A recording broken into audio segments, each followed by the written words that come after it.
developments in going concern sale, etc.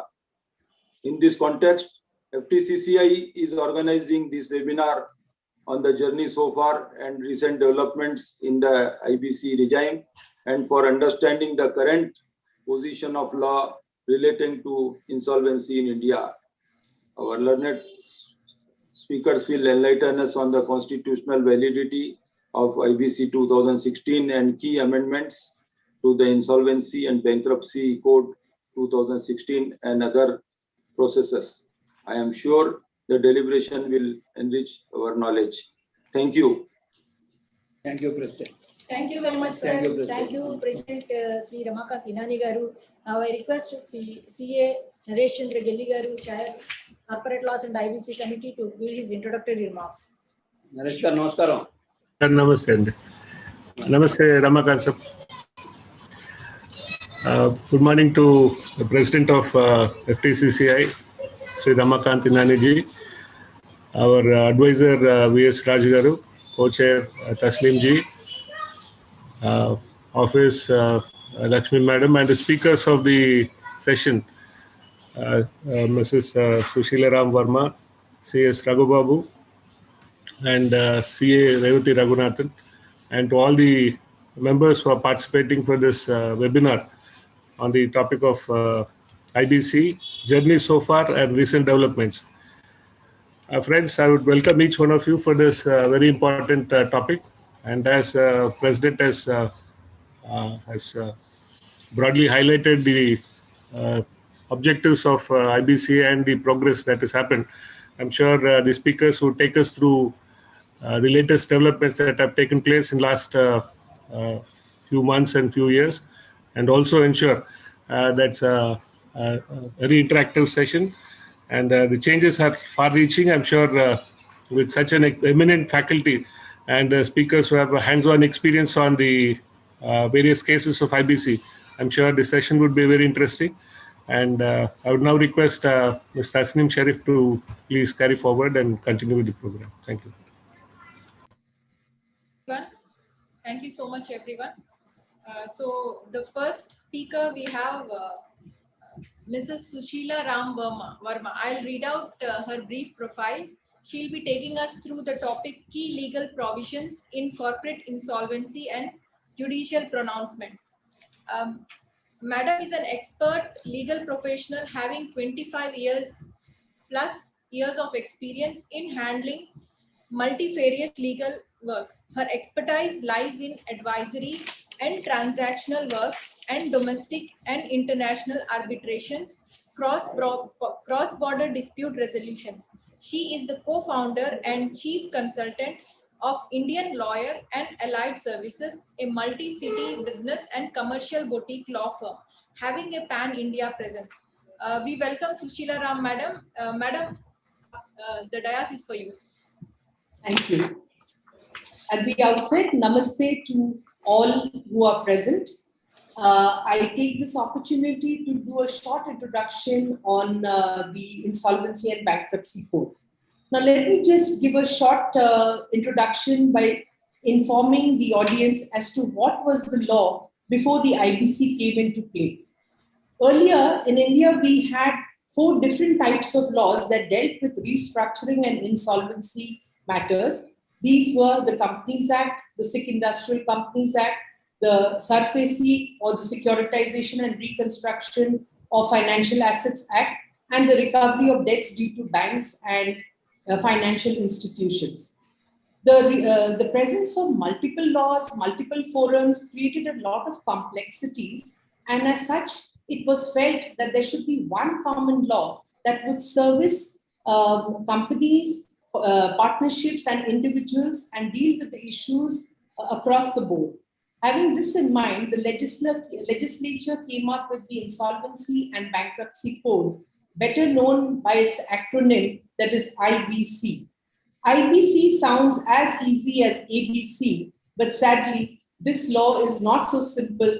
It's extremely complex, and it has evolved. And had changes several times in the last few years. The IBC, the object of the IBC is that it is a collective mechanism for resolution of insolvencies in the country, and it tries to strike a delicate balance for all stakeholders to preserve the economy and as such to preserve the corporate debtor, which is in problem. The primary focus of the legislation, which is deemed to be a beneficial legislation, is revival and continuation of a corporate debtor by either protecting the corporate debtor from its management, which has mismanaged the company, or from corporate debt by liquidation. And as such, resolution plans are welcomed to try and restore and restructure the corporate debtor. The Supreme Court has held that this IBC is deemed to be a beneficial legislation that has been enacted to consolidate and amend the laws relating to reorganization and insolvency resolution, and in order to ensure that resolution is done in a time-bound manner. This act was challenged when it first came out, and this challenge was has been dealt with in the judgment Swiss Ribbons versus Union of India. The judgment, the constitutional validity of the judgment was challenged on several grounds. Some of these grounds are that the differentiation between the corporate debtor and financial debtor strikes at the root of Article 14, which is right to equality, and as such cannot be upheld. Apart from that, the other challenges were that Section 29A of IBC, which deals with persons who are not eligible to be resolution applicants, is also not deemed to be constitutional. Another aspect was that the COC was, that is the Committee of Creditors, was given too much of importance, and they had the power, if they had 90% voting, they had the power to reject a CIRP and withdraw the application. This the public felt was too much of power given to the COC. The matter, when it came up before the Supreme Court dealt with about 9 aspects when they dealt with the Swiss Ribbons judgment. They upheld the constitutional validity of the act. They upheld the fact that the distinction that was drawn between operational creditors and financial creditors did not strike Article 14, and as such, there was no bias caused by such distinction. They further directed that there would be 4 benches of NCLAT across India in order to enable parties to approach NCLATs that were closest to their workplace. And it also upheld the constitutional validity of Section 29A, which deals with persons who are not eligible to be resolution applicants. So all in all, once the IBC was upheld as constitutionally valid, and the judgment can be read in Swiss Ribbons versus Union of India, that is 2019 SEC, and the citation is given in the chat box. Now, some of the key amendments that have been there in the IBC since the pandemic. The first and probably the most important is that the threshold has increased from 1 lakh to 1 crore. This has obviously ousted several creditors, both financial and operational, from the purview of the Act. But the government has taken this step in order to ensure that during the pandemic, they're able to protect corporate debtors who have run into difficulties. Additionally, there was a suspension of Section 7, 8, and 9 of the IBC, which allowed applications to be filed in the NCLT for a period of 1 year.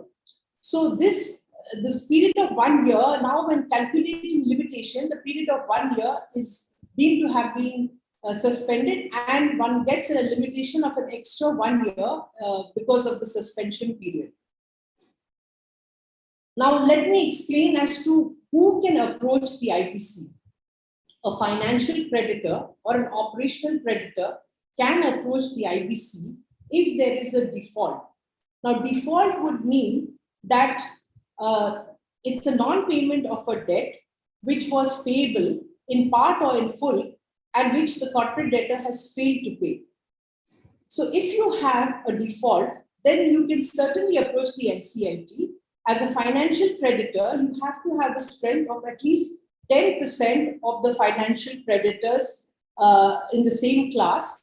And in this particular, and if you're an operational creditor, what is it? Oh, no. And if you are a real, if you're a real estate allottee, you are now recognized as a financial creditor.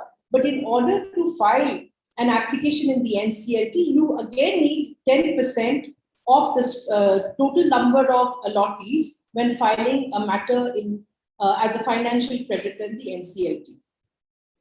Now, an operational creditor may also, on the occurrence of default, issue a demand notice, and if the operational creditor is not paid his dues, then he can proceed within after 10 days of the demand notice. He can proceed with an application for insolvency in the NCLT.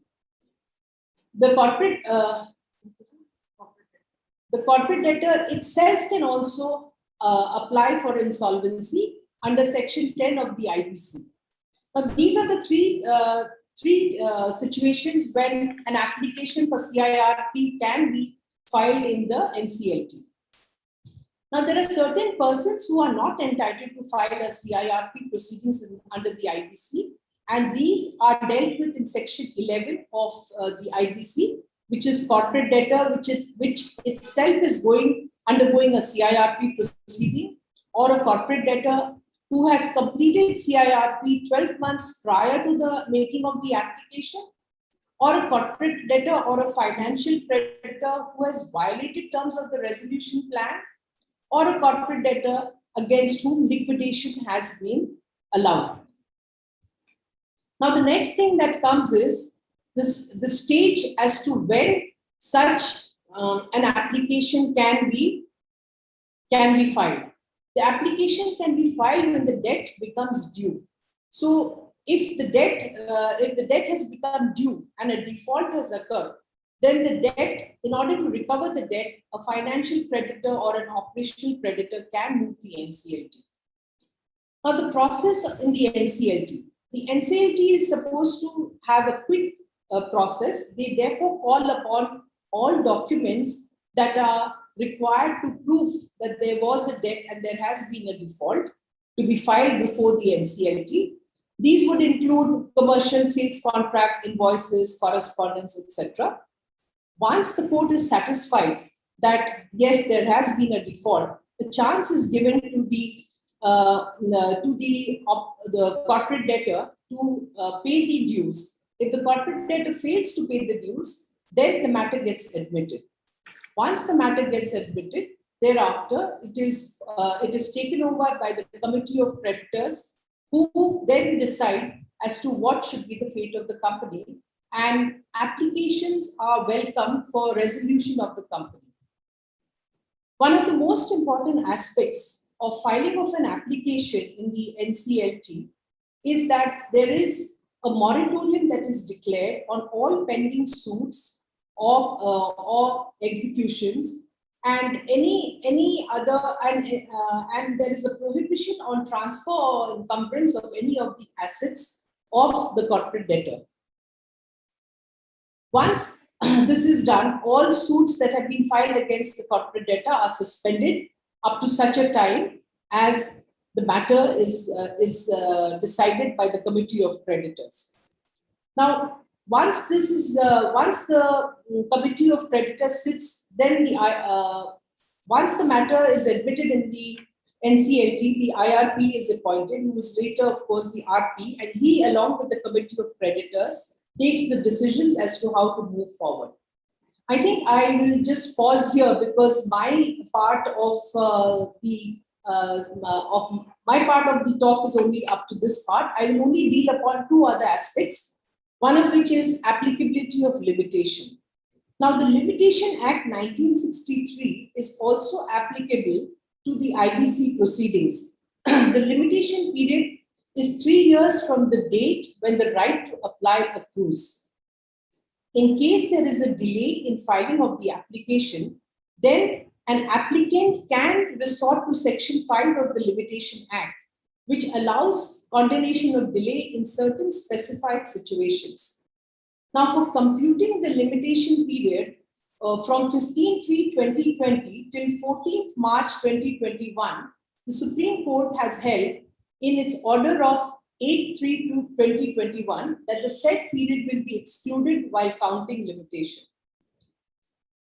And the limitation can also be extended if beyond 3 years, if the corporate debtor acknowledges that the debt is subsisting and that there is a liability for the corporate debtor to pay the said dues. In such a case, the Supreme Court has held in the judgment of Sheshnath and another versus Bedyavati Sherupalli, the citation is given in the chat box, that in such a case, the limitation can be extended.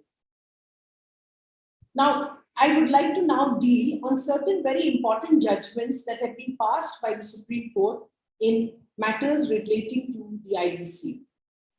In a judgment called Phoenix Arc Private Limited versus Spate Financial, it was held that the period of repayment of debt in any document in the absence of consideration of time value of money, which is essential in credit of a financial debt, the respondents who are financial creditors, if they are related parties, cannot be part of the committee of creditors. This judgment was passed with the objective that if one of the related parties was part of the committee of creditors, then they would not allow the committee of creditors to pass genuine decisions, and as such, this would be prejudicial to the operational as well as financial creditors. Another important judgment, which is Committee of Creditors of Amtech versus Dinkar Subramaniam, it was held that a resolution applicant who has not been able to fulfill the terms of a resolution plan cannot be deemed to have committed contempt of court, though it has failed to fulfill the terms of the resolution plan. Yet another important judgment was the Supreme Court's statutory bar on legal proceedings against the debtor during moratorium. The Supreme Court held that the moratorium period is a period in which the corporate debtor gets a fair chance to get back on its feet and try to get a resolution plan to get back to its operations. And as such, if there is a moratorium period is granted so that the company can continue to revive itself. But in this particular case, a section 138 and 141 under the Negotiable Instruments Act was filed. The Supreme Court held that as far as moratorium is concerned, the Negotiable Instruments Act, cases filed under the Negotiable Instruments Act are also suspended, though if there is an officer in charge and he is guilty of any lapse, then in such a case, an action can be taken against the officer per se, but not against the corporate debtor. Now, there has been a challenge regarding the powers of the Committee of Creditors on several occasions. One judgment which I had mentioned earlier was Swiss Ribbons, which is 2019. In a recent judgment in 2021, Kaltraj Dharmashi versus Kotak Investment Advisors, the Supreme Court held that commercial decisions made by the Committee of Creditors is superior and cannot be deemed to be contrary to the provisions of IBC. The Supreme Court felt that if the COC passed any resolution or plan which was against the interests of the financial creditor or the operational creditor, the NCLT or the NCLAT always had the option of striking off such a resolution. Finally, in another important matter, Arun Kumar Jagtar Ma versus Jindal Steel, the court held that promoters who were related parties to the corporate debtor were ineligible to propose compromise or arrangement during liquidation in a liquidation of a company. Some of the important amendments are Section 29A, which was introduced with retrospective effect from 23/11/2017. The provision lists out that persons who are ineligible to be resolution applicants, for instance, a person who is undischarged insolvent or a willful defaulter, he would not be entitled to be a resolution applicant. With this, I think I will let my co-speakers continue with the next part, which deals with what happens once an insolvency resolution professional is appointed. I would now like Raghu Babuji to please take over. Yeah, thank you so much, Sushila Ram Madam, for taking us through the provisions of corporate insolvency and making application under Section 7, 9, 10, and also the judicial pronunciation. Please be on the call. We will be coming back to you with question and answers as well. Sure. Now the next speaker, coming to the next speaker, Mr. Raghu Babu. He is by profession a company secretary, a law graduate, and an MPG MBA from ISP, and yes, also an insolvency professional. He is the co-founder for R&A Associates, which is a professional services engaged in corporate compliances. Mr. Raghu is also co-founder and strategic advisor for Samishti Legal LLP. It's a boutique corporate legal and transaction advisory services. And yes, Mr. Raghu is also a qualified insolvency professional and is the co-founder for EZ Resolve LLP. To add about Mr. Raghu, he is also a TEDx Glendale Academy. He spoke on TEDx in Glendale Academy. He is also a faculty for Indian School of Business. So Mr. Raghu will be taking us through key takeaways from insolvency resolutions and liquidation. Sir, that is for you. Thank you, Dr. Tasneem, for that lovely introduction, and good morning to all of you.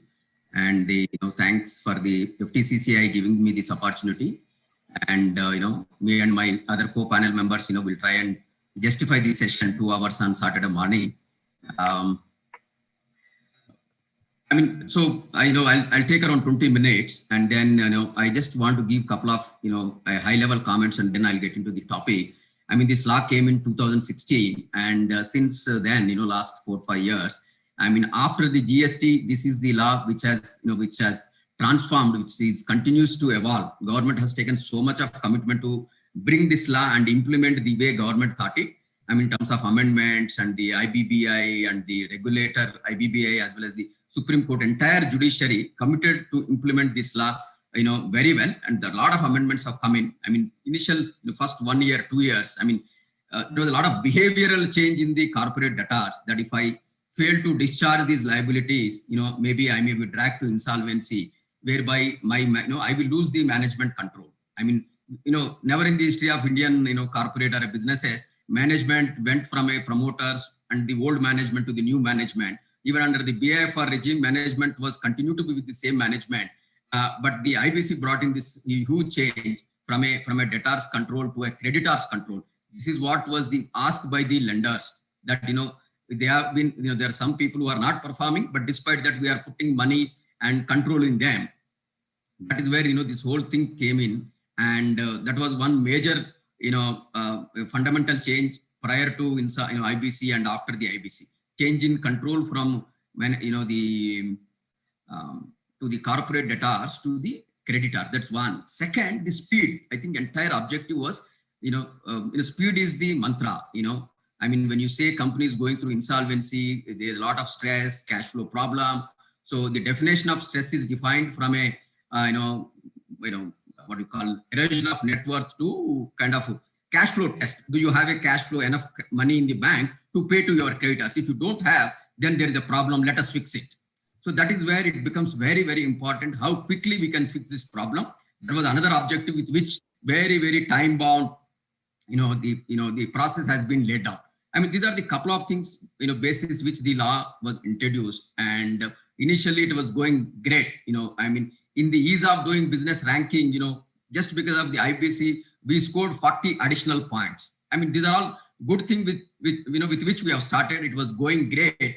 But, again, last couple of years, obviously, because of the COVID, the problem got compounded. Even otherwise, I think there are, things started, kind of getting diluted in terms of the objective is concerned. Last week I was reading a coverage of, Financial Express, an article, which said, a good law, is a bad, is now we are having to say a bad implementation. This is one big comment.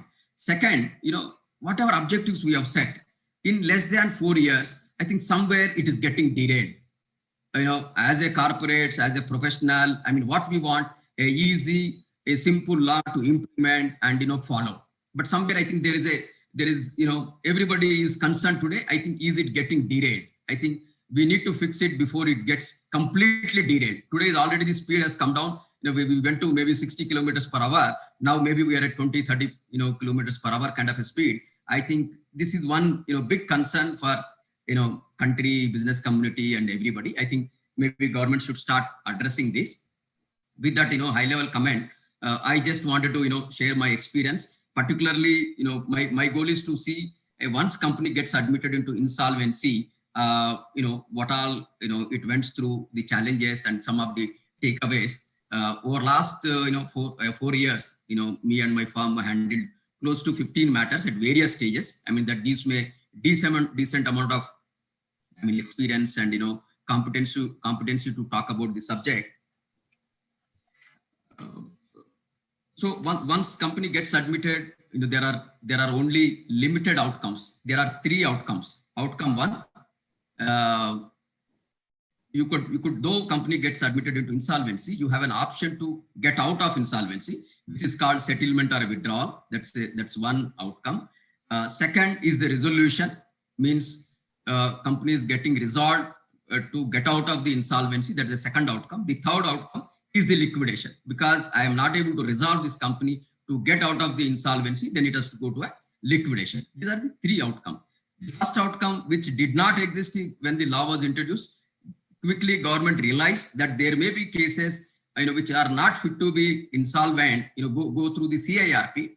Therefore, there should be a withdrawal mechanism which has been introduced, and an applicant who files the insolvency application, coupled with a 90% of the COC approval, the company can come out of the insolvency. Good amendment. This is working very well. Now, you all must have seen, OYO, one of the OYO subsidiaries, got admitted into insolvency a couple of days back. I think, maybe management did not pay attention to this. Company like that allowed the company, one of the subsidiary to get into insolvency. It doesn't speak good about them, but they went quickly to NCLAT. I think yesterday or day before there was an order, withdrawing this company from the insolvency. So that is one outcome which is very well available. That is the withdrawal. A lot of cases, after admission also came out of the insolvency through the settlement mechanism. Now, the second important piece, corporate insolvency resolution process, IRP, that is the main objective. So let us look at few milestones in the CIRP process. Now, the few, I wanted to give a flavor, of what happens, from the admission to the resolution. This new professional called insolvency professional came in, and initially it's called IRP. Once the COC gets formed, COC, Committee of Creditors, is having power to either to continue IRP as an RP or appoint somebody as the RP concerned. So IRP/RP runs the process, entire the resolution process, along with the COC. COC consists of the financial creditors, whether they are secured or unsecured, somebody who has given a money to the company, they all considered as the financial creditors. So you have resolution professional who has been given a huge responsibility to resolve the company. And obviously there are certain powers given to the creditors, financial creditors. I mean, you have operational creditors and you have financial creditors. But idea was operational creditors. I mean, the government thought they are more smarter people who are managing the money, others' money. Therefore, let us give certain powers to them so that there is a balancing act, not that RP takes all the shots. That's how the COC came into place. Now, what happens as the NCLT passes an order admitting companies into insolvency? There are few things which happens. As I said, one, IRP gets appointed. Second, there is a moratorium. There is a moratorium on certain actions against the company. As we all know, the company is under tremendous stress and needs a quick and deep surgery. Deep intervention is required. Therefore, if your people are start troubling this corporate, obviously they cannot survive. Therefore, there has to be a kind of a status quo on certain actions, like any recovery proceedings should be completely stalled. And once the CIRP gets the company gets admitted, that's one action. Second, obviously even the surface action gets stalled. As is various basis. If the case is filed, it's pending till the company comes out of the insolvency. Like that, there are a couple of moratoriums. Moratorium is given to the corporate debtor. Besides this, there is also idea is corporate debtor should be a going concern, protect the assets, continue the business so that there is value protection happens. And when the new buyer comes and takes over, there is a value is protected. Somebody can build on it and move on. Not that it is allowed to die or the value is getting deteriorated. Value protection, going concern is very, very important. Therefore, this moratorium was brought in. Also, law has provided few more protections in the moratorium. Now the business are in a bunch of contracts, right? You have supply contracts, customer contract, so many things. Just because company got into insolvency, if all the stakeholders cuts off their relationship, obviously company cannot survive. You have a critical raw material supplier or your customer, like you have a lot of power companies, the state electricity boards, power purchasing contracts or supply contracts. So government also ensured that those supply contracts, customer contracts and supply contracts cannot be terminated, which are critical to the business. I mean, this also has evolved. Initially, there was no clarity, but today is absolutely clarity. But there is a responsibility on the resolution professional during the CIRP period. Whatever resources you are using, you need to pay. There is a responsibility, not that you just extracting resources from suppliers and you don't pay. For CIRP period, the resolution professional is very you have to discharge all those liabilities, but the protection is provided. That is the moratorium is concerned. Now the second very, very important pillar in the IBC structure is the COC. As I said, COC constitutes the financial creditors, not necessarily a secured financial creditors. They could be unsecured, various kinds. Somebody who has given money, partly, they are considered as a financial creditors. They constitute the COC. I mean, the resolution professional has to constitute the COC.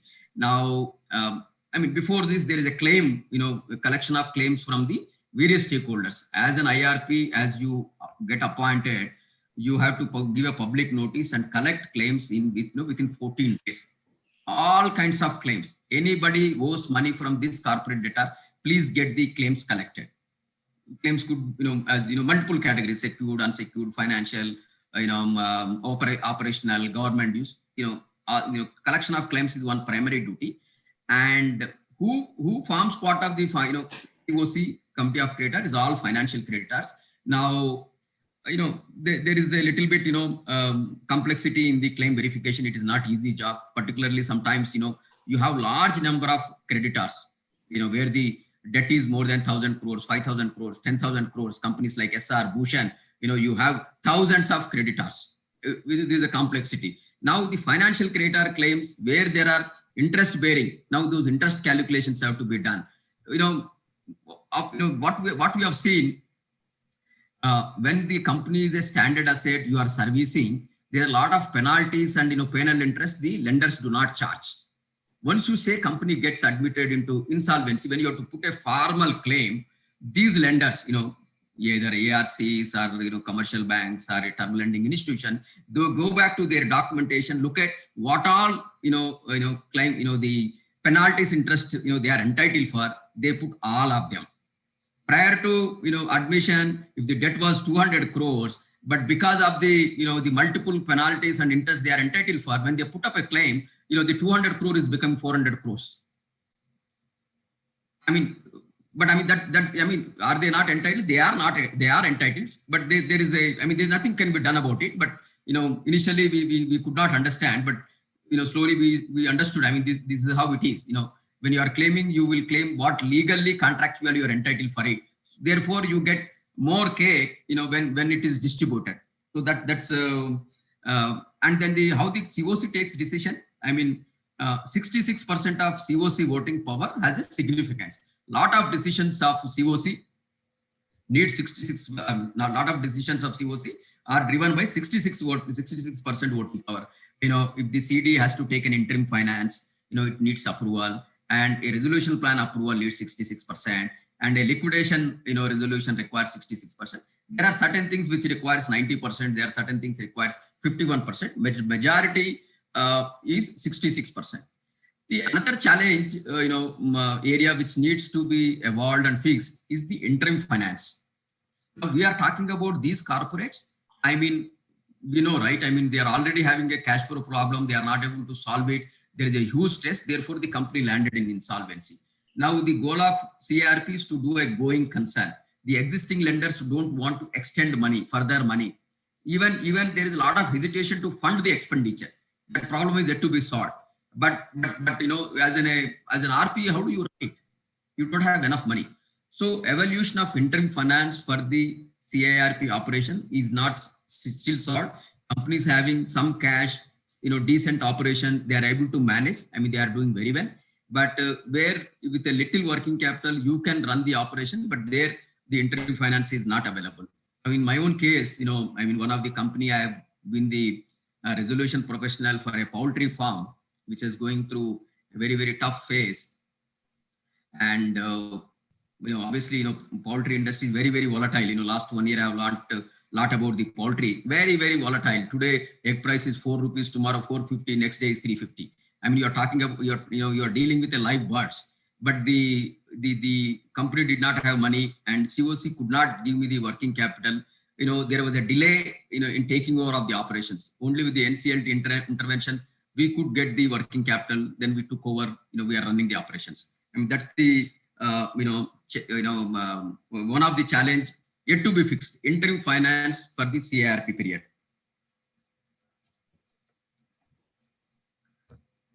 So you collect the claims, constitute the COC, then selling any other company, you need to prepare the corporate for getting a good buyer, very good buyer. I mean, your goal is how do you maximize the value as a resolution professional? How do you get multiple people interested in this asset so that your value maximization can happen? So that's where you prepare an IAM, you create a marketing material, how best you can showcase about this company. I mean, that's the next goal. There is a detailed process which is given. You call for an expression of interest. Again, very initially, all these processes were left to the RP and COC to decide, but there were little inconsistencies. So the IBBI came out with a very, very standardized process of expression of interest, then followed by submission of resolution plan.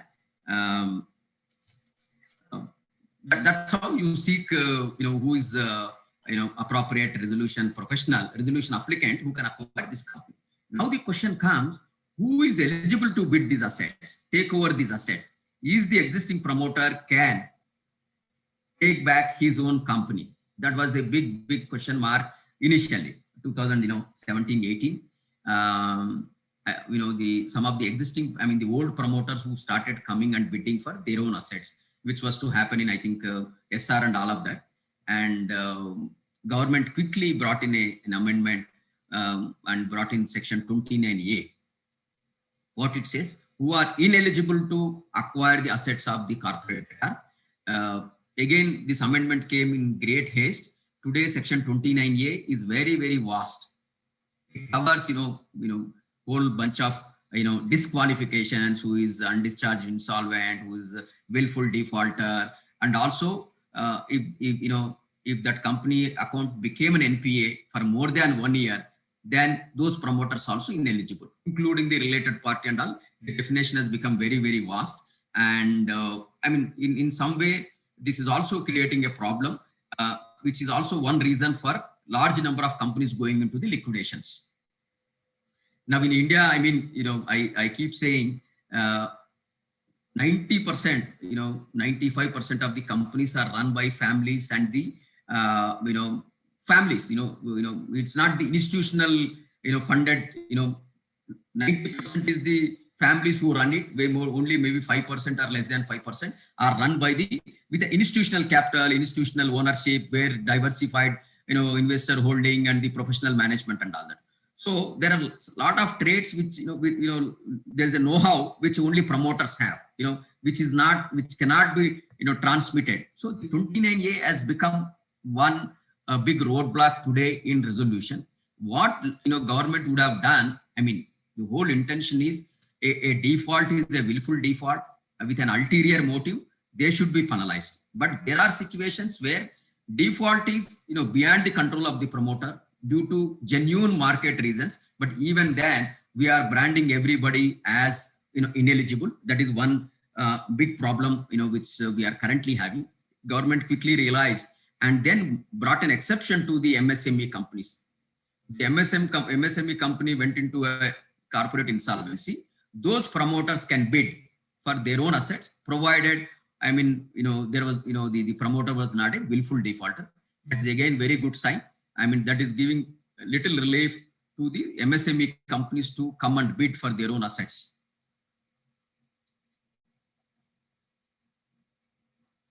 Now, coming back to the next thing is, the resolution plan. I mean, this is what is the document which will, which will talk about, what is the kind of value the buyer wanted to offer to this asset and versus the fair value and liquidation value, and who will get how much, and what is the feasibility, how is going to run this company for next few years, how much money is bringing, what stages he's bringing, and is he seeking any concessions and waivers.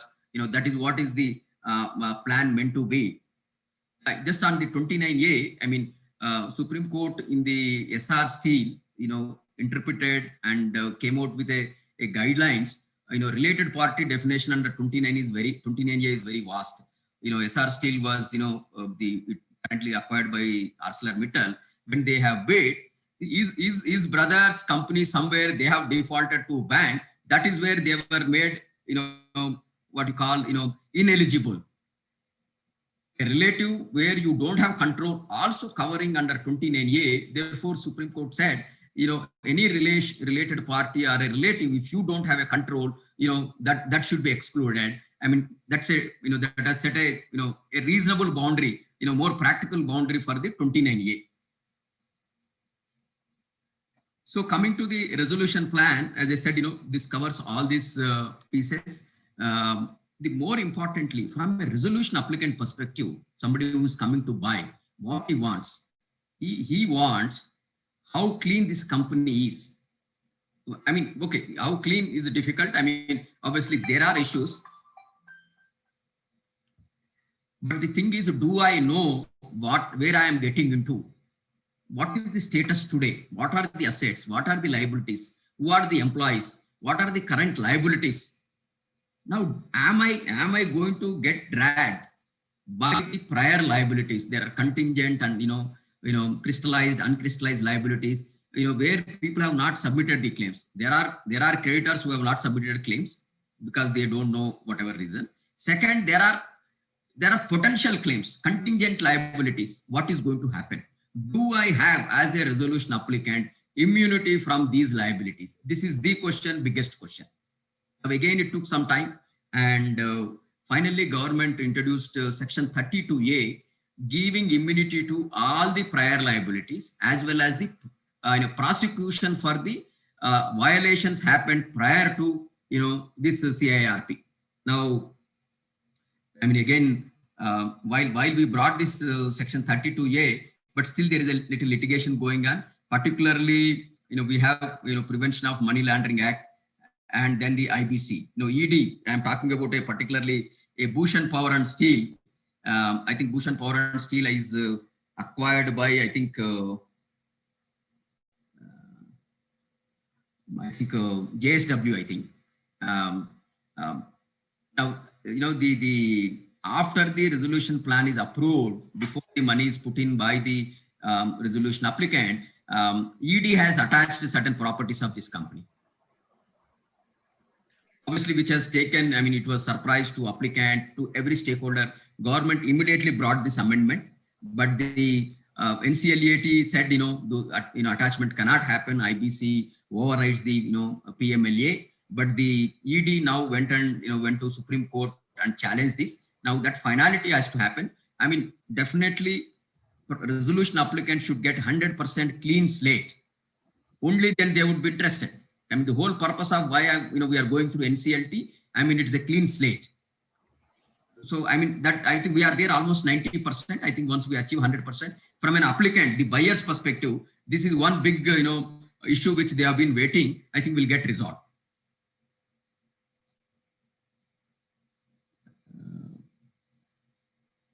Then coming back to the timelines. Originally law anticipated or suggested that within 14 days of making an application, the application should be admitted, company should be admitted into insolvency, and within 180 days the company should be resolved from insolvency, either through resolution or through a liquidation. And then there was a time frame given, another 90 days can be taken. 180 days to 270 days. The whole very, very important. The time bound resolution is very, very, very, very, very important. But again, it's also gone haywire. And today I'm looking at latest report from IBBI. Whatever cases outstanding today, more than 86% cases are more than 270 days.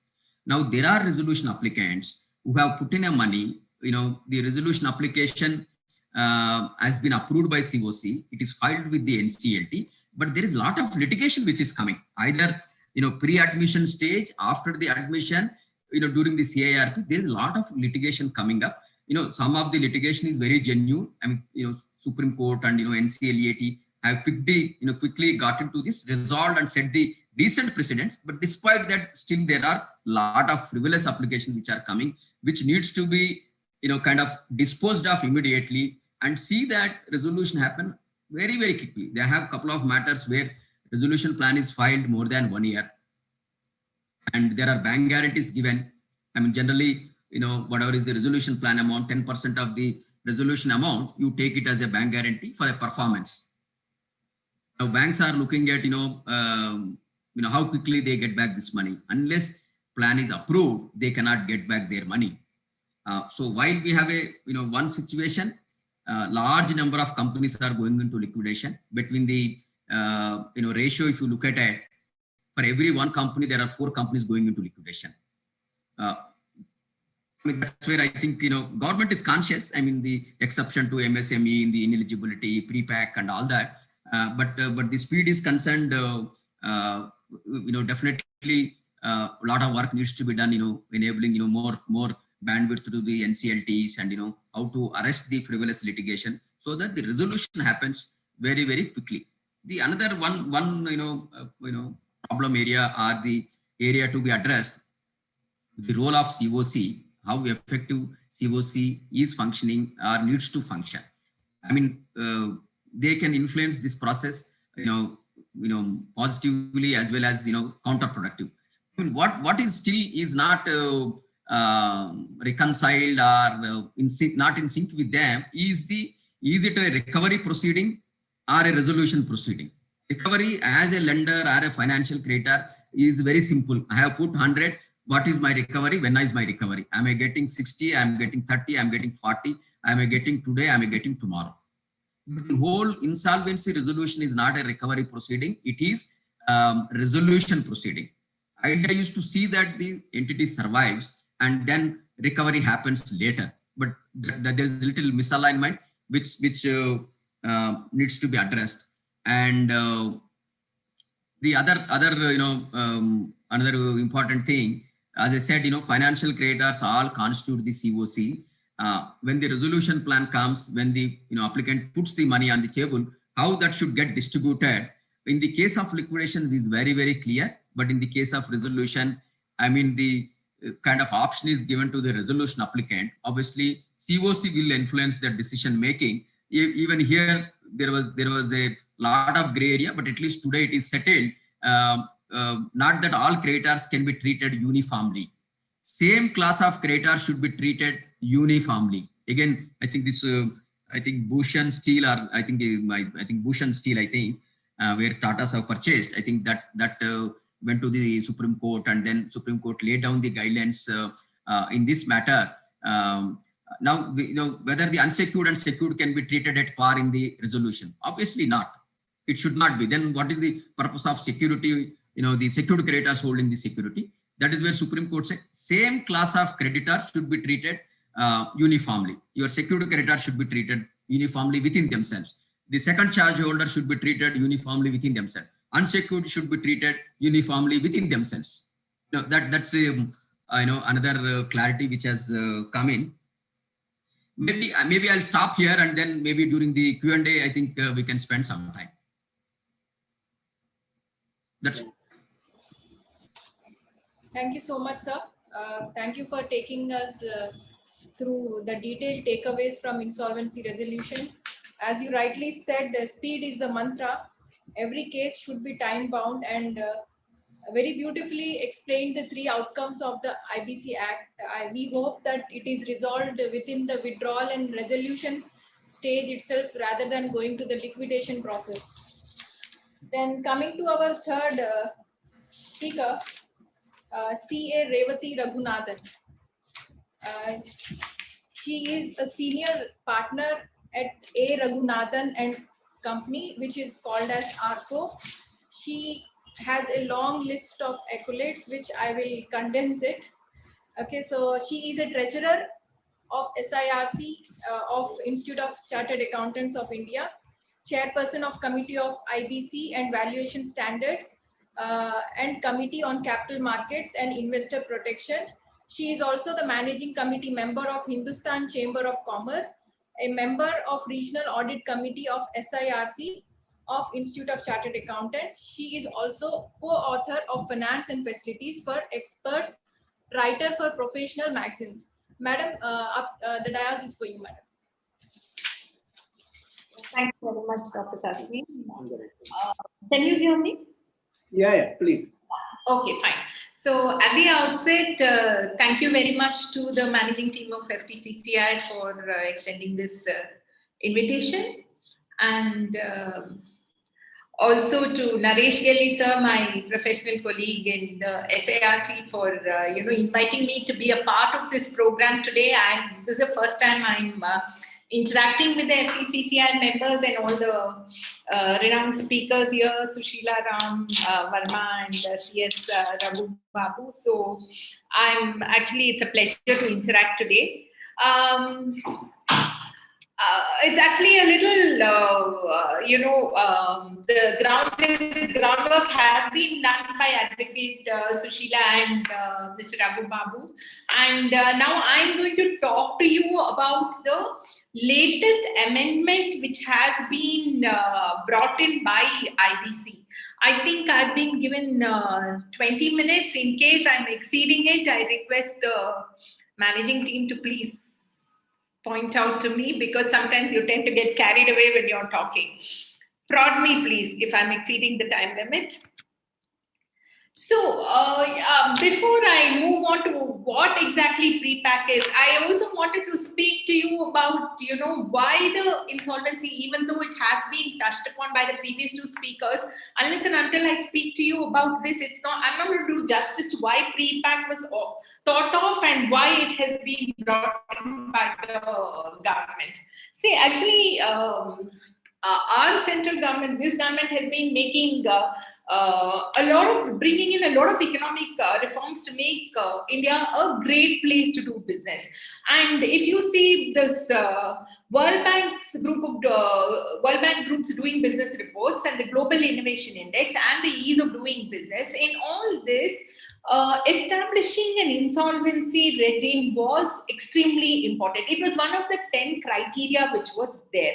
And once the modern, this insolvency law was brought in and it was implemented successfully, India's rank, in the global ease of doing business index moved to 52 from 136 in terms of resolving insolvency. Actually, Dr. Sushila spoke to us about the various laws for recovery which was there in India, before the insolvency regime, and why those laws were unsuccessful, and to bring in a measure of confidence to the businesses that insolvency can be resolved, problems can be resolved. There is a solution available to a problem of a business not doing well. So to attract investment into India, to put India on the global index, on the global platform, this particular law was extremely important. So resolving insolvency and ease of doing business both go hand in hand, and this goes into placing India, or improving India's rank in the ease of doing business. So what happens is, we see the companies fail.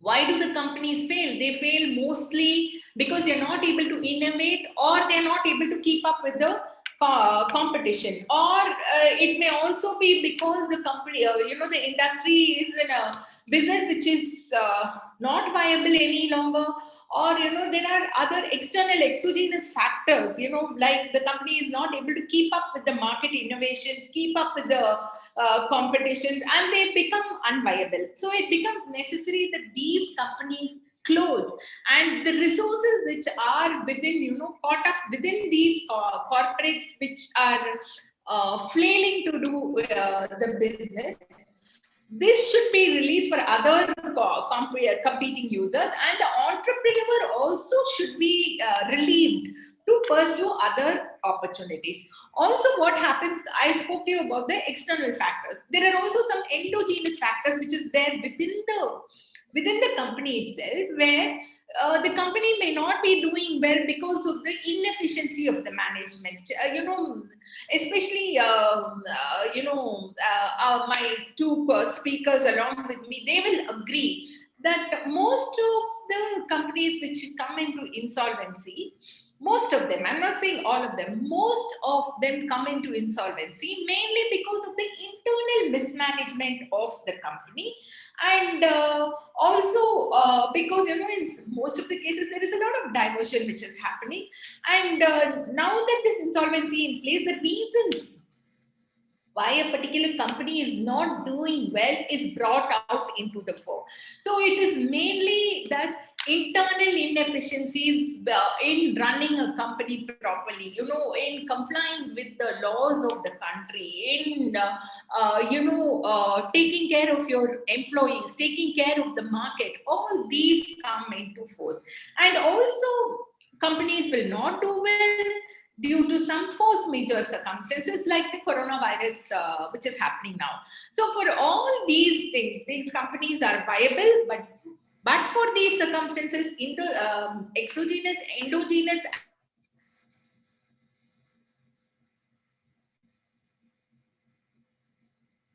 as well as due to the force majeure circumstances, one solution which all of us think is, if a company is not making a profit, close it.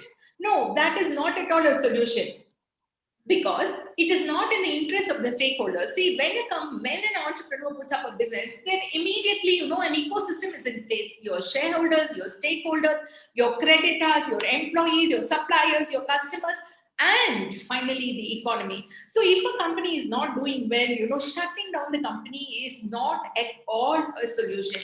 What should be done is the stakeholders should be facilitated to resolve that stress, and that stress should be resolved well in time before the financial stress, it degenerates into economic stress, and it comes down to a situation where resolution is impossible. It is not at all possible. So if this is resolved, then it has a direct impact on all the stakeholders. So this IBC was brought in to resolve the corporate insolvency, to rescue the company when it experiences a serious threat to its life.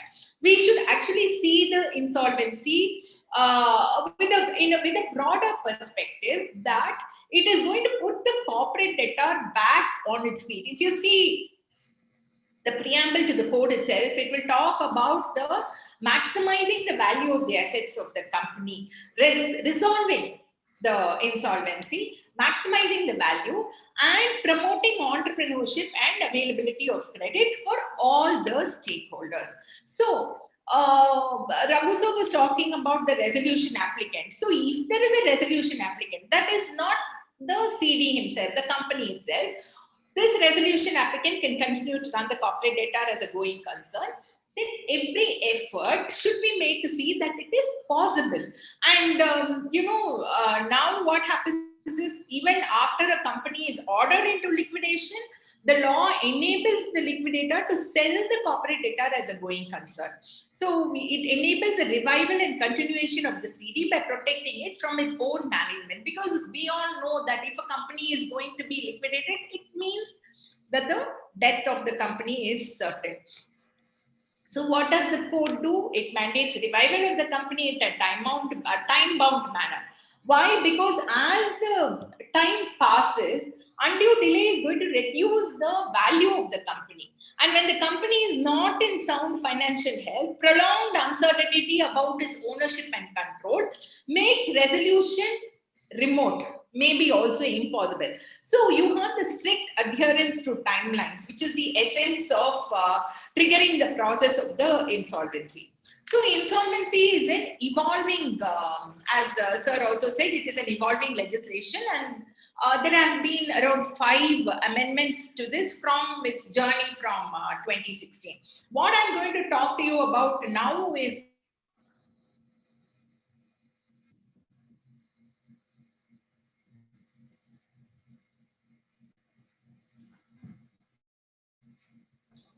Madam, you are on mute, madam. sorry, can you hear me now? Yeah. Sorry, I have some internet issues here. So what happens is, sir was talking to you about the number of amendments which have come into that. See, for any act to serve its purpose, it should be dynamic. If it is going to be static, then it's not going to serve its purpose at all. And insolvency, since 2016, there have been 5 amendments in this law from 2016. And the latest amendment is the amendment to which has been made keeping in mind this pandemic situation which the whole world is facing, so that there is no dilution in the objectives of revival of a company which is facing problems, and hence passing on the benefits to the stakeholders. So what the government wants to ensure is that we know that there is a pandemic situation. We know that the economy is facing problems. We know that the entrepreneurs are facing problems. We have done our bit in, pumping in and trying to revive the economy through various measures, pumping in funds, reducing the compliances, giving a moratorium, all these. But we would also like to give a small way out, an easier way out for the smaller companies, the MSMEs, to come out of this difficult situation and continue their business. So what happens is, in this pandemic situation, where with this prolonged periods of lockdowns, which doesn't seem to be ending, every day we get up thinking, okay, from tomorrow there's going to be a lockdown, numbers are increasing, and the economic activity, even though it's slowed down, is now limping back. If we read, or even when we go out, if we read about the sales of I feel that, if you look at the increase in sales of white goods and the automobile sector, we will understand how well your economy is doing or whether it is picking up.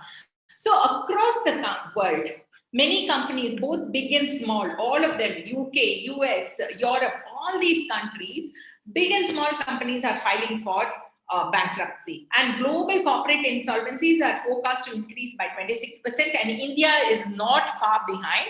And if you see, there was this study which says that the gross NPAs of scheduled commercial banks will increase between 12.5 to 14.7% by March 2021. We will get the figures soon.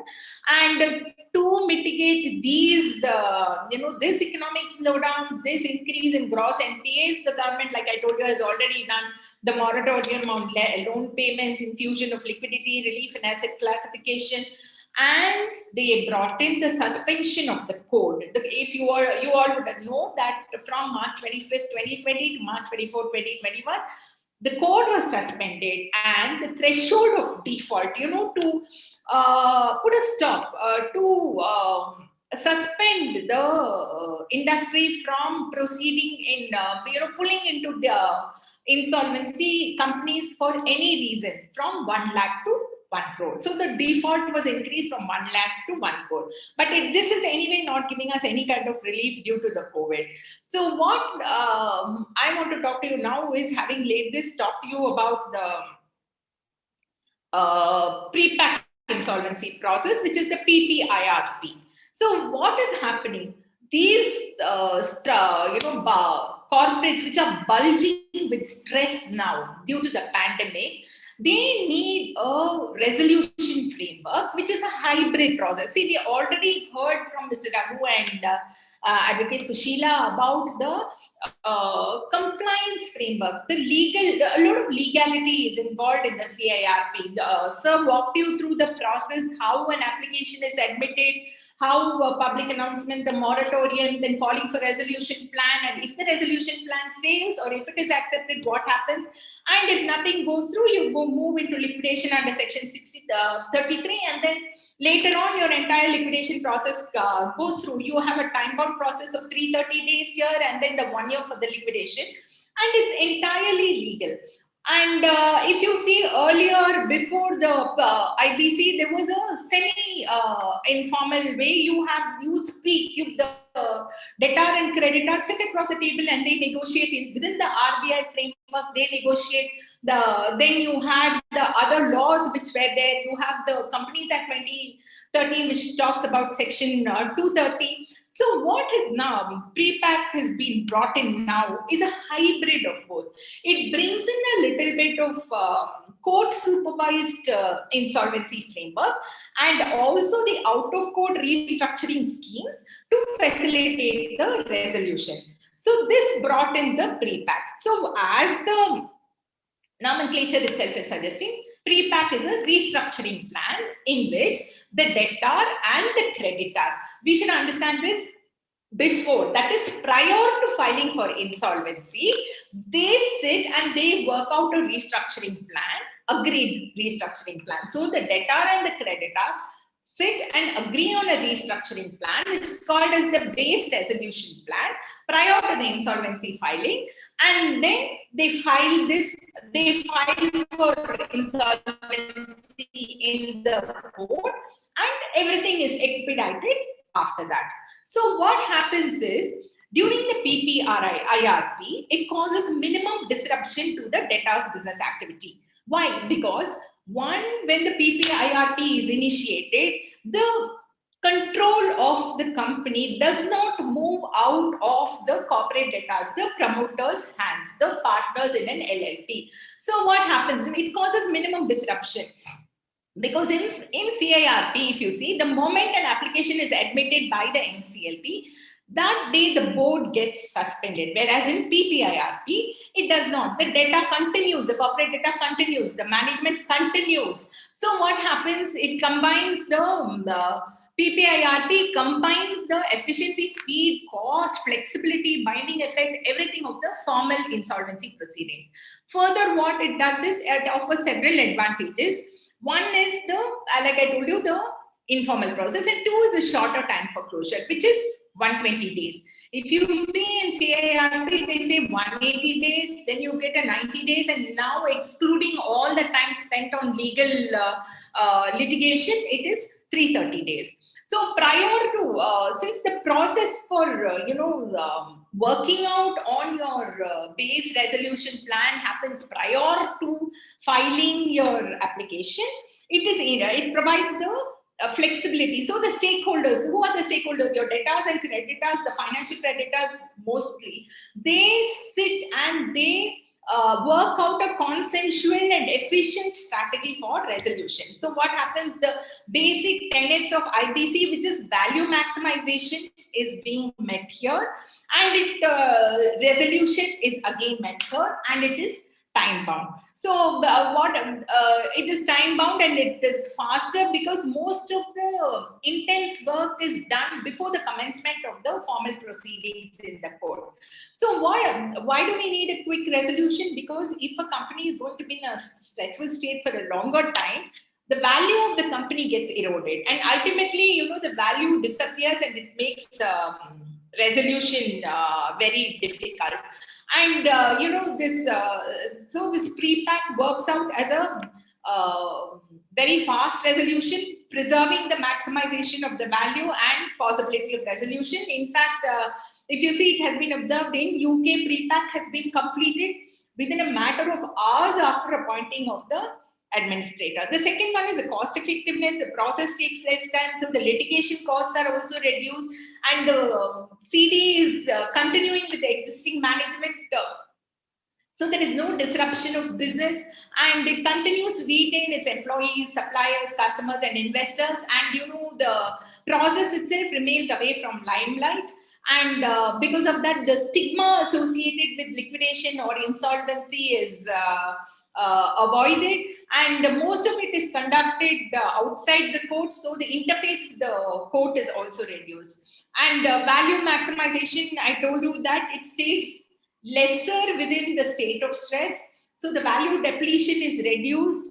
And what happens is prolonged insolvency. Normally, if you see, we are all involved in insolvency processes, and we find that even though these timelines are fixed, our courts are overburdened, and our corporate debtors are, somehow dig deep and find money to litigate.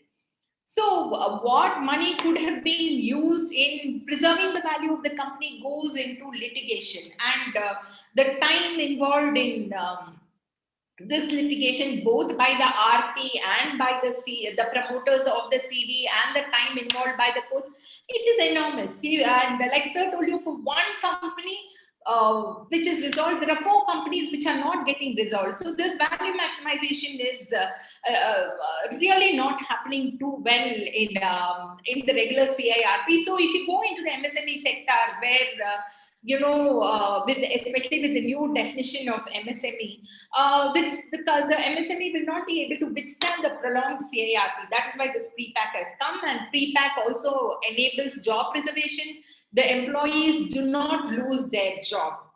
Okay, and the market, you and I will know that if the promoter is going to run the company, it would be the best thing which can happen for a company at any point on time. And and also what the government has ensured is that the pre-pack is within the basic structure of the code. They have not brought it out as a separate act. It is brought in within the basic structure of the code. They've inserted a new chapter 3A, which says that starts off with the definition of an MSME, and these are the companies, and also the basic amount of default is 10 lakhs, which has come now. And I think, I'll take another 5 minutes. So what the 3 factors which make any CIRP sacrosanct are, one is they have like I told you, the maximization of value, resolution, and time. This is also being kept in the chapter 3A PPIRP, which has come. And if you see what happens in a CIRP process, once the company, the CD is admitted into this, the control of the company moves to the financial creditors and the RP. But whereas here, the financial creditors, it is not that the financial creditors have been totally eliminated from the picture. The management still has control over the company, but the financial creditors also have to approve all the initiatives which are taken by the management. So what has happened is pre-packs are now becoming a very looked forward to solution for this, and I will quickly move tell you a few things about how the pre-pack is going to work. Can I take 5 minutes? Can I take 5 minutes? Thank you. Yeah, so both in the CIRP and the pre-pack is also a resolution through a resolution plan. Sir already spoke to you about the resolution plan. In case a resolution plan fails in a corporate insolvency process, it moves to liquidation. Here, the resolution plan likelihood of failure is hopefully less. I'm telling you hopefully because this has just been announced and we don't know how it is going to be taken forward. But since the resolution plan, I told you the base resolution plan, it is prepared by the directors themselves, by the management of the MSME themselves in consonance with the financial creditors. So they sit in the resolution plan, and they appoint they pass the resolution and they appoint the insolvency professional, who is again not someone whom the CD wants. It is someone who's totally independent, who will be referred to by the financial creditor, and then they file this application after the base plan is prepared. Like I tell you, what we should understand here is the plan this is one of the basics and the strongest points in favor of the pre-pack is that the base plan is prepared by the corporate debtor themselves in agreement with the financial creditors after their 66% voting. Then they go in for filing with the NCLT. Then the moment this gets admitted, the NCLT admits this particular application, then within 2 days, if you see the timelines here, within 120 days, everything has to be completed. Within 2 days, the RP has to again give the public notice. The CD has to share the base resolution plan with the RP. They have to, the CD in this case, normally in CIRP, what happens? The RP calls for claims, whereas in the pre-pack, the company themselves tell the RP, prepare a list of claims and tell the RP, share it with the RP and say, these are the claims. The RP then verifies everything. And who can initiate it? Initiation of a pre-pack is only by the corporate debtor themselves with the consent of majority of the unrelated financial creditors. If you see everywhere here in the PPIRP, the sections themselves will talk to you only about the unrelated financial creditors and the resolution plan. So I told you this base resolution plan will be given to the shared by the corporate data with the RP, and the RP will again go through it and prepare a report and submit it to NCLT and submit the base plan again to the COC. And after all the approvals are done, the RP will submit this resolution plan within 90 days to the NCLT. And what happens in see, there is one more major difference in this entire thing, because of which the pre-pack will definitely succeed. One is in CIRP, what happened was this also goes along with the tenets of the BLRC, where always in India, for any person who had borrowed funds, okay, always the previous legislations before IBC failed, mainly because it always let the debtor in possession of the entire loan, the entire company, entire operations.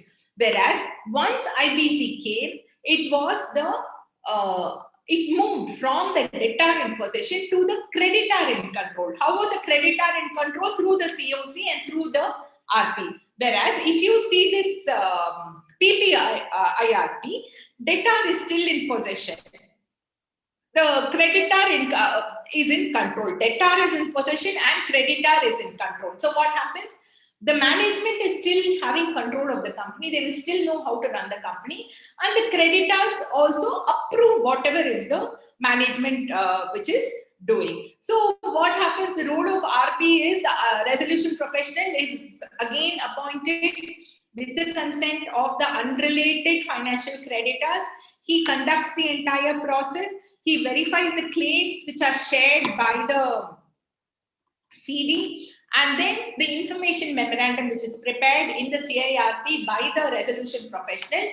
In the case of a pre-pack, the information memorandum is prepared by the CD themselves and it is finalized by the RP. And the moratorium which is talked about in CIRP, which is throughout the entire period, here it is a limited moratorium till the entire process is complete. It is very limited, and interim finance is available for both. And then we have this avoidance transactions as well as the trading frauds which are happening under Chapter 6 and avoidance transactions under Chapter 3. Both have got to be determined by the resolution professional and filed. You have the valuation which needs to be done and the cost which is involved.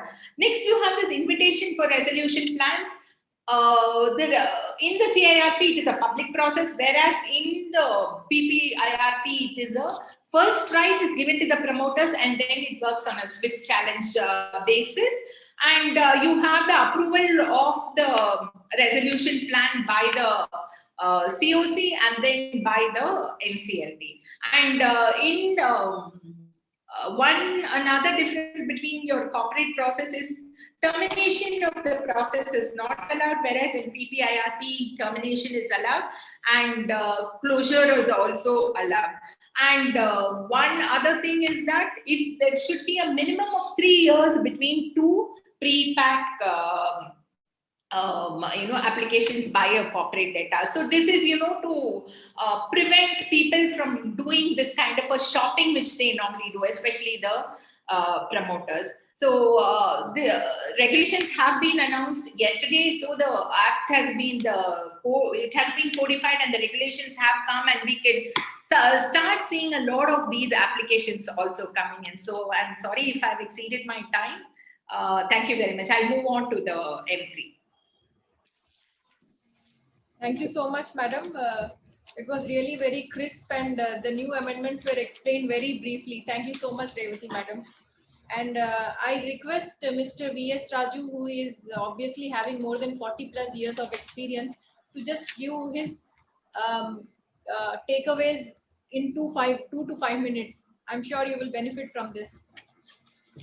Good afternoon, all the speakers and also my president and also my colleagues. Today's topic is very, very interesting, and also because it's a day-to-day has been discussed, detailed by all the professional people, including lawyers, chartered accountant, company secretaries. The Insolvency and Bankruptcy Code, journey so far and recent developments. That is the subject. Now you are quite aware in the IBC Act, IBC Code 216 has come into force on 28th May 2016. Why there has been considered it to consolidate, reorganize all the insolvency process of the corporate persons, firms and individuals. As you are quite aware, earlier we used to go to civil courts and get insolvent, etc. That's why now afterwards there are 2 amendments are there in the year 2018 that has come on 23/11/2017 and also 6/6/2008 and introducing sections 29, 30, 235, etc. Then later on in the year 2020 there are 2 amendments are there, and 2 amendments are there. That is on 13th March 2020 and 23/9/2020, and also especially 29A, 32, 239, all these things. Now, as now recent amendments 221, MSME, prepack, etc. The land speakers, the land Madam Sushila Ram Verma has given all the latest decisions delivered by the Supreme Court of India on IBC. And we are very benefited because of the latest, because there are also other people also, they might be aware, might not be aware on the Supreme Court decisions that has been given. Now coming to my land friend Raghu Babu, because my old friend, because he has been appointed in more than 14 companies. He has given his experience, especially insolvency, interim professional, finance 239A, 29A, and also resolution, that is time-bound resolution process. All these things he explained in detail because of all he has been appointed as IPR in all 14 companies. Coming to Madam Revati Raghunandan, she has given the latest development, especially MSME pre-pack, because that is necessary. MSMEs, without MSMEs, the economy will not grow. That's why I think government has thought fit. It is better to also, because this pre-pack should be given, and they should management, all the creditors, they should decide it, whether the company has to go into the insolvency process. All the amendments, small companies meeting, and all the pre-pack resolution, all these things were given. But all the three speakers, because of their experience as chartered accountants, as advocates, as also a IPR, then they have given all these things. All the viewers and also they might have greatly benefited of your speak, but we are very thankful to you. Thank you so much, sir. We'll quickly switch to question and answers. And that's why the meeting is left to the question and answers. Thank you, sir. Thank you, sir. Yeah. Thank you so much. So we'll take the first question. Can a financial creditor on its own file an application to the NCLT even if dues are less than 10% of the total debt of the corporate debtor? Madam Sushila Ram, you want to take this? You're on mute, madam.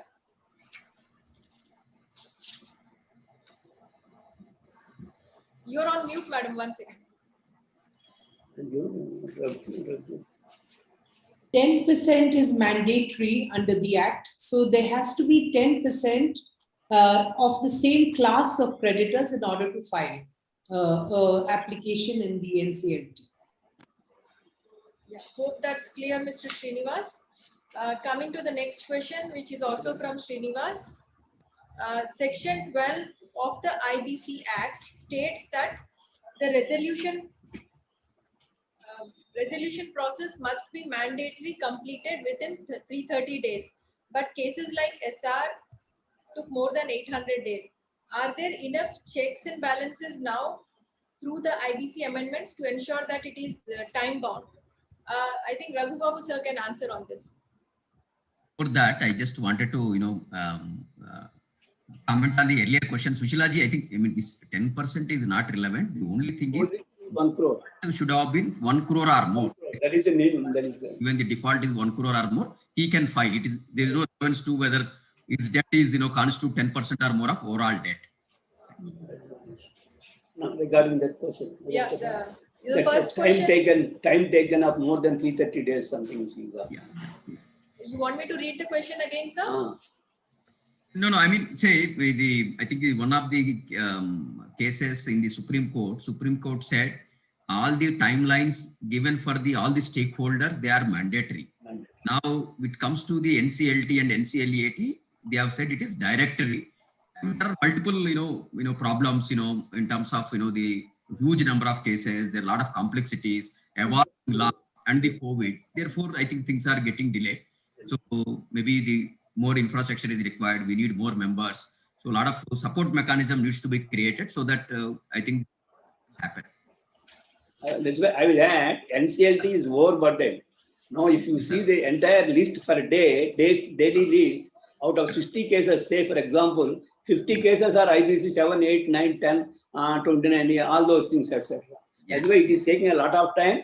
Apart from that one, NCLT is not because because there are less benches are there. They are going to, I think, understand they are going to come, new persons are likely to come. Then they will expedite the process because of the heaviness in the work. That is my feeling. Yes, sir. Yes, sir. Needs a lot of more number of benches and more members and the support. Yeah, support the. Okay, going to the next question. What is the basic object behind enactment of IBC? Yeah, Sushila, madam.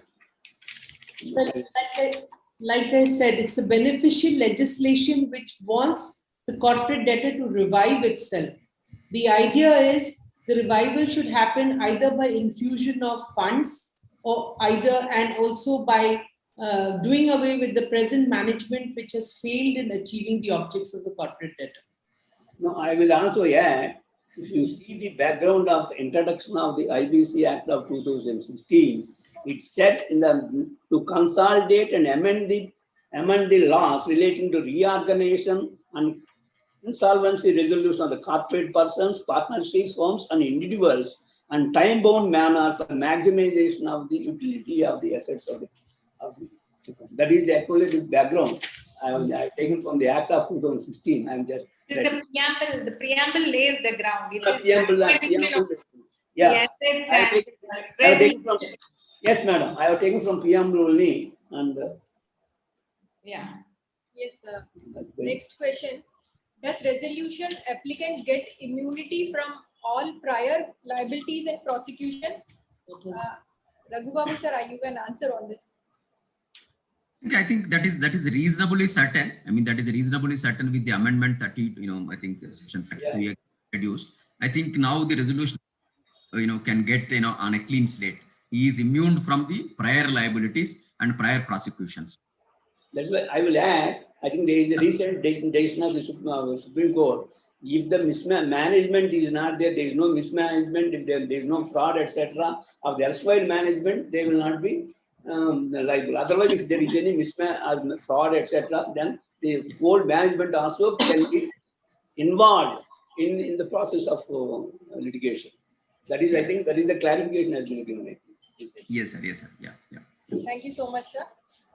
Coming to the next question, what is the judicial interpretation on constitutional validity of IBC? Sushila, madam, you would like to explain on this? Yes, I think we already discussed in the Swiss Ribbons case, in which the Supreme Court upheld the constitutional validity of the IBC. So if the person who has asked the question wants more information, he can probably go through the judgment Swiss Ribbons versus Union of India, 2019 Supreme Court. Yes, madam. What happens to check bounce cases? Mr. Raghu, I think you can take this. In the case of check bounce cases, I mean, there is a prosecution against the company as well as a prosecution against the individuals who have signed the check. Now, I mean, it is a kind of a criminal, criminal prosecution, and though there is a moratorium against the company, but it is not against the individuals. So the check bounce cases against the individuals, they continue. The company will be discharged after the resolution plan is approved. And this way, section 1, madam, please tell. No, in this particular case, there's a Supreme Court judgment of 2021, which is Mohan Raj and others versus Shah Brothers, in which the court has held that yes, the company will not be liable, but the management, if they are responsible for the check bouncing, they would be liable. So the moratorium applies even for check bouncing cases. Even 138 has been amended. 138 of negotiable instrument has been amended. Even if the cases are there, they can withdraw and settle the matter. 138 also has been amended to that extent. 138 of the negotiable instrument. Yes, sir. Yes. Yeah, the moratorium is anyway not applicable for any criminal proceedings. Yeah. So, yes, sir. Next question. How's the priority decided between the various creditors during the resolution? I think this waterfall. Mr. Raghu, you can take this. Yeah. No. I was, I also covered in my talk. I mean, the, section 53 talks about how the monies will be distributed in the case of liquidation. But in the resolution, there is no explicit provision. But definitely whatever the 53 talks about, that needs to be followed. Only then, the stakeholders will be interested. But there are certain peculiar cases where you may have a secured lender who has a 10% stake in COC, whereas an unsecured lender who has a 90% stake. So with the unsecured lender having 90% stake, he may be able to influence the resolution in his favor because the secured lender is only holding the 10%. These are the exception, but otherwise, what is settled law is earlier initially it was thought you need to follow 53 or you need to take care of the creditors' interest uniformly. But what the Supreme Court has decided, different category of creditors can be dealt differently. Same cost has to be dealt in the similar way. All second charge holders should be dealt same way. All secured creditors should be dealt same way. All unsecured should be dealt same way. So you cannot give a priority to one unsecured lender or operational creditor and disregard the other one, like that.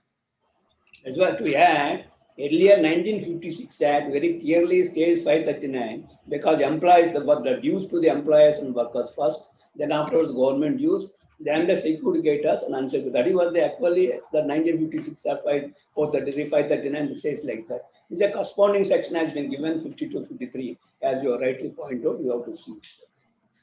Just to add further, generally you have a term lending institution and working capital, lenders. Working capital lenders, their primary charge is on the working capital assets and the second charge on the fixed assets. Most of the cases, you don't have any working capital assets, only the fixed assets. Even in the normal scenario also, there is a understanding whenever fixed assets are realized, generally 80% goes to the term lending institution, 20% goes to the working capital lenders. So that is what is also followed in the, in the resolution as an agreement between the various, secured lenders. Mostly they're all, public financial, commercial and, all that. Yes, madam. Yes, sir. Thank you so much. Next question. For CIRP, is it only the base resolution plan which is going to be considered, or RA will be invited like CIRP? Sushila, madam, you want to answer on this? I think I'll let the IP professionals answer this. Maybe Madam Revati can answer this.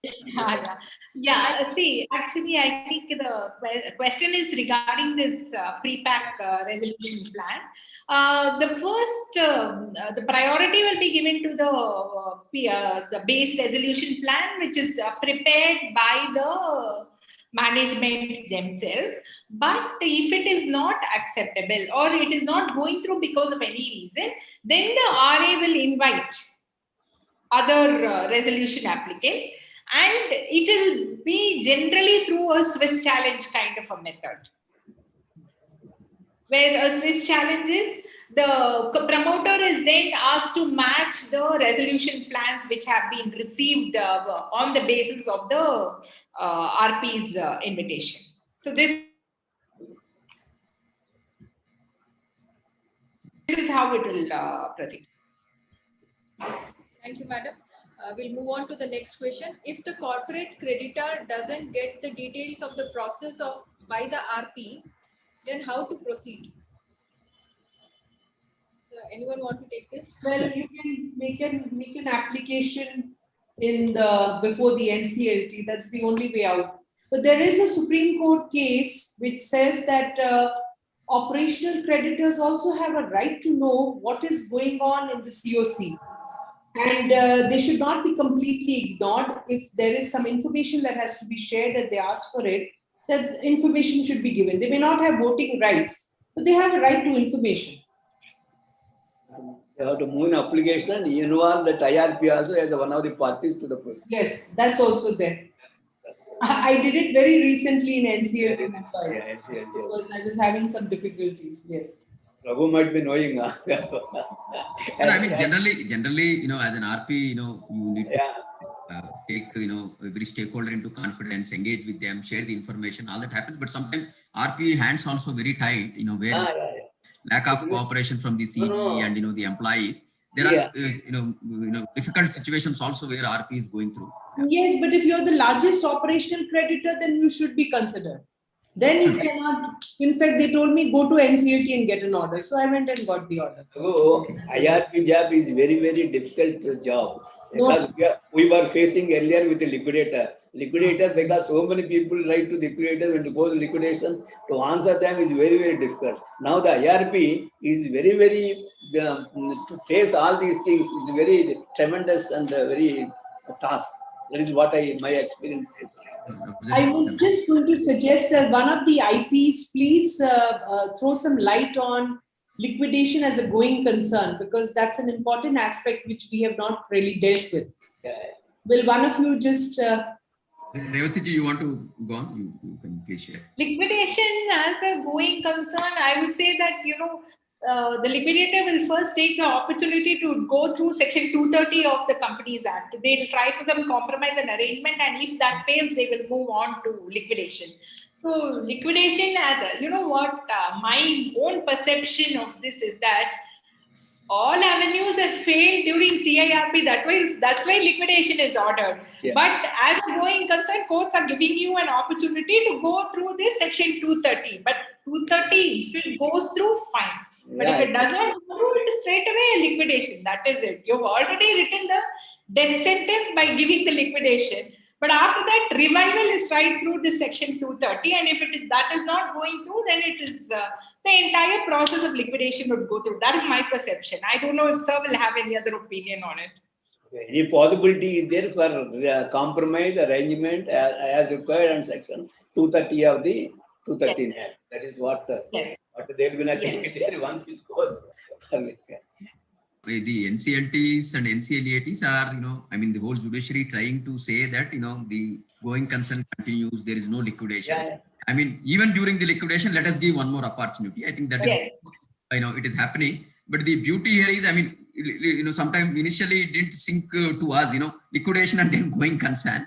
The same legal entity is continuing. Our liabilities are, shaved off. So clean slate and same company. Assets are there and track record is there. That way also it is a very good model. Hybrid evolved, companies are dying. Only the liabilities are dying and the bad is going off, but the assets and the track record is coming. That way, I think there are few good cases which have come through, concern sale. Yeah.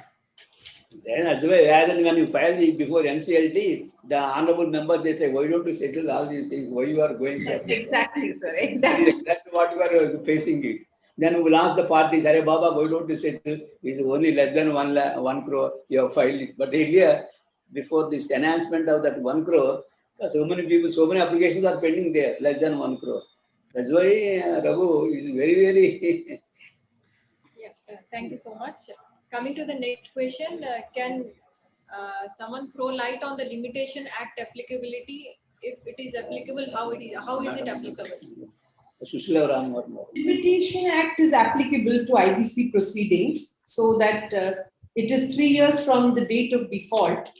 In case there is an acknowledgement of the default, then in that case they can get an extension in the limitation by calculating from the date when the acknowledgement was given. And in addition, if you can show that that there was a delay because of sufficient cause under the Limitation Act, then you may stand a good chance to have your application admitted. Thank you, madam. See, I would just like to, on the basis of this limitation question, just add a few things, because I think most of the members here are from the MSME sector. I would suggest everyone to just go through Section 8 of IBC, go through Section 8. And, if you are a corporate debtor, from the corporate debtors angle, what would you do to ensure that anyone is going to file an application against your company, give you a demand notice? Keep yourself clear. Go through Section 8. And also, in case you are owed a lot of money by a corporate, you are a creditor to a company, what should you do to ensure? Ensure that you get the statement of accounts annually certified by the company. Ensure that your balance is reflected in their creditor's account. So all this is going to ensure that tomorrow, in a worst come worst situation, you are forced to file an application. There is no way in which the CD can say, no, there was a dispute. Ensure that there is no dispute. Ensure that it is within the limitation period. How do you ensure it? Ensure that it is there in the balance sheet, disclosed in the balance sheet every time. So these basic hygiene checks, we as businessmen, if we are able to do, we would, one, as a businessman, be able to avoid applications against our company, and two, be able to proceed against a company which owes us money as a last resort. This Section 8 is something which everyone should be aware of now. It's not enough if you just file your GST on time, pay your advance tax, pay your income tax, file your ROC returns. please be aware of Section 8 of the IBC also. It's very valuable input. I mean, not that we realize when we have to file for insolvency as a good practice, every corporate needs to follow so that it will be helpful. That's why, as and when you issue the demand notice in form number 3, immediately you will raise the dispute. And that you will file in the reply there is a dispute, is just so that it will go out of the NCLT. Thank you, madam. Next query is from Mr. Krishna.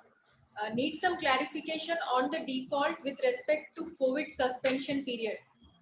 For any new cases, how the default is going to be ascertained with respect to COVID period? Well, the period between, as per the Supreme Court, the period between 25/3/2020 to 25/3/2021 has been suspended, and while calculating limitation, this period will be taken into consideration. The decision also is there. I hope that's clear, Mr. Krishna. And just to add on that, there may be a, what law said was, if the default is happening in this 1 year, then, obviously not be a ground for initiating the insolvency.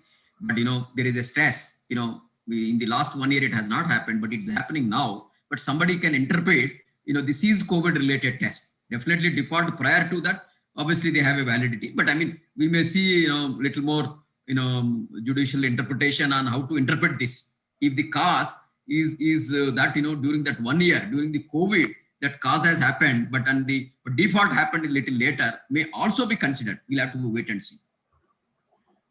Anyway, the time taken, the time should be excluded, what madam is telling, from 25th of March 2020 to the latest 25th of March 2021. That has to be excluded for purpose of calculating the period of limitation. And what, madam? Sushila, madam? No, it's this is as per the Supreme Court order, which was passed on 8th of March 2020. Yeah. That is correct. Thank you, sir. You remember all the Supreme Court cases. Yeah, we read every day. They say our profession is So much to gain from you. Sushil Ram Varma, our profession is like that. We have to every day. Every minute is our Supreme Court and all these High Court, Delhi High Court, all these courts we have to go through. Otherwise, profession will not. We'll take last 2 questions, then we'll wind up. Mr. Raghunathan wants to know resolution under SICA or resolution under IBC. Which one would we prefer? One would be? SICA, Industrial Companies Act. SICA or IBC? Which one would be? Preferred. Yeah. But this is a more comprehensive, actually. The resolution under IBC is a very, very comprehensive, a clean slate to the, whoever is the resolution applicant. I mean, it's thought over and well structured. Definitely, resolution plan under IBC is much, much better. But SICA is no more. SICA Industrial Companies Act. SICA has been repealed. Has been repealed. Operating scheme or something. No question of SICA now. That is earlier we used to take section 22A of SICA Industrial Company, you take exemption and get protection. Now that protection also. And moratorium and all those things. Yeah. So one last question we'll take. What happens to the unexpired bank guarantees and claims which are not submitted? Raghu Babu Chepani. From a claims perspective and all, I mean, there has been a lot of ambiguity in this area. Now there is a crystallized liability, there is an uncrystallized liability. Crystallized liability, definitely you put up the claim that can be added. But there are certain bank guarantees issued for a performance, which will expire 2 years later, 3 years later. And today resolution is happening. We don't know what will happen. Whether these bank guarantees will be, the performance happens and there is no liability to the banker. That is one situation. Fantastic. Performance happens. There is no liability. Banker is safe. But, after the resolution is happening today, 1 year later, 2 years later, bank guarantee gets invoked and the bank having to pay, additional money, which is not, factored either at the claim stage or a resolution stage. This is the concern of the bankers. Now, I think initially, these bank guarantees, claims against the bank guarantees as a liability was not admitted, but now even that is also covered in the claim and disclosure to the resolution applicant. Now, for that also, there is a provision has to be done in the plan itself. Resolution applicant has to consider and provide for it. Now, those liabilities which are not covered in the plan and which comes up later, there is no sanctity.